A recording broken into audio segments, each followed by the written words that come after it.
नमस्कार, स्वागत है आपका वीके न्यूज में। उत्तर प्रदेश में लव जिहाद के कई मामले सामने आए। अध्यादेश लाने के बाद भी ऐसे मामलों की कोई कमी नहीं है, पर बरेली का ये मामला बिल्कुल अलग है। पहले खबर आई कि लव जिहाद के आरोप 3 मुस्लिम युवकों पर लगे हैं, जिनमें अबरार, मैसूर और इरशाद का नाम शामिल है। फिर पुलिस ने इस मामले में नया खुलासा किया और इसे लव जिहाद वाले एंगल से इतर बताया। पुलिस इस मामले को लव जिहाद के मुकदमे से खारिज करने की तैयारी कर ही रही थी, पर पीड़िता के द्वारा कोर्ट में दिए गए बयान से बरेली पुलिस को तगड़ा झटका लगा है। इस बयान के बाद शायद बरेली पुलिस भी सोच में पड़ जाए। पीड़िता ने जो बात कोर्ट में कही, उसकी उम्मीद शायद पुलिस को भी ना हो। दरअसल पीड़िता ने कोर्ट में अपने बयान में मांग की कि धर्मांतरण का दबाव बनाए जाने वाले आरोपियों के खिलाफ कार्रवाई की जाए। ये बयान अपने आप में मायने रखता है, क्योंकि इस मामले में बरेली पुलिस लव जिहाद के एंगल से हटकर काम करने की सोच रही थी। इसका कारण भी बताते हैं। पहले आपको ये बता दें कि इस मामले में युवती ने अबरार खान पर धर्मांतरण को लेकर दबाव बनाने की बात कही थी। उसने कहा था कि स्कूटी से घर लौटते समय अबरार खान ने उसे घेर लिया और निकाह करने की बात कही।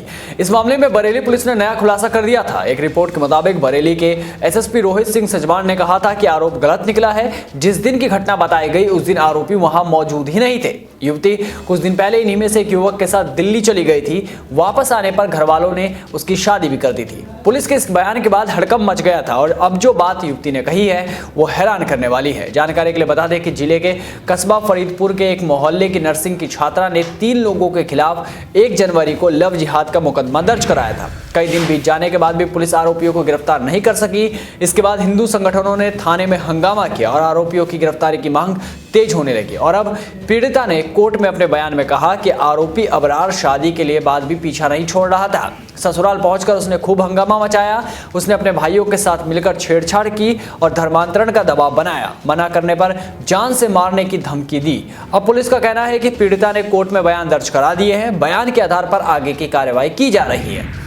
अब आपको पूरा मामला भी समझा देते हैं। दरअसल फरीदपुर में छात्रा के माता पिता का कई साल पहले निधन हो चुका था। वो अपने रिश्तेदार के घर पर रहकर पढ़ाई कर रही थी। युवती का आरोप है कि लाइन पार मठिया नई बस्ती का अबरार खान उसके साथ छेड़खानी करते हुए धर्मांतरण करने का दबाव बना रहा था। एक दिन छात्रा कॉलेज से पढ़ाई करके अपनी स्कूटी से घर वापस लौट रही थी। हाईवे पर निर्माणाधीन टोल प्लाजा के पास दबंग ने छात्रा को रोक लिया। उसने छात्रा को स्कूटी से सरेआम खींचकर छेड़खानी शुरू कर दी। उन्होंने शादी करने की जिद करते हुए छात्रा से धर्मांतरण करने का दबाव बनाना शुरू कर दिया।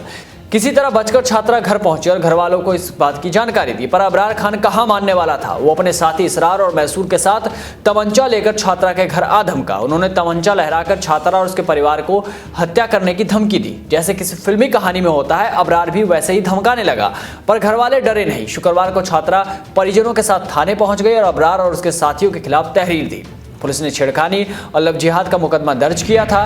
फिर बरेली पुलिस ने कहा था कि जो आरोप लगाए गए हैं वो गलत है, यानी रास्ते में रोककर धर्मांतरण का आरोप गलत है, जिसके बाद पुलिस की खूब किरकिरी भी हुई थी। पर अब युवती के बयान ने सबको चौंका दिया है। अब देखने वाली बात होगी कि इस मामले में आगे और क्या क्या खुलासा होता है। तब तक आप भी बने रहिए वीके न्यूज के साथ। नमस्कार।